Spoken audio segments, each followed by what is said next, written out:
शेतकरी संघटनेचा एकच गट्टी राजू शेट्टी, एकच गट्टी राजू शेट्टी, महेश भाऊ आगे बढ़ो, हम तुम्हारे साथ हैं, महेश भाऊ आगे बढ़ो, हम तुम्हारे साथ हैं।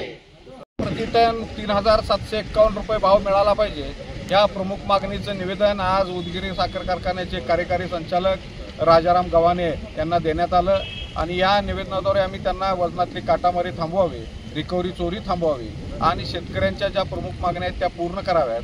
येत्या 10 तारखेपर्यंत त्यांनी कारखान्यानं दर जाहीर करावा। तो दर जाहीर आमच्या मागणीनुसार केला नाही तर उदगीर कारखान्याचंही धोरण आम्ही पेटू देणार नाही अशा पद्धतीचा इशारा निवेदनाद्वारे देण्यात आलेला आहे। आणि एकंदरीतच ऊसाचा उत्पादन खर्च प्रचंड वाढलेला आहे। खतं, बियाणं, औषधं, कीटकनाशकं, त्याचबरोबर वीज बिल, पाणीपट्टी, डिझेल आणि उत्पादन खर्च वाढलेला आहे आणि उत्पादन कमी झालेलं आहे। त्यामुळे योग्य भाव मिळाला पाहिजे तरच ऊस शेती टिकणार आहे, अन्यथा टिकणार नाही। त्यामुळे या हंगामामध्ये निश्चितपणानं जोरदार आंदोलन करून ऊसाला योग्य भाव आम्ही मिळवून देऊ।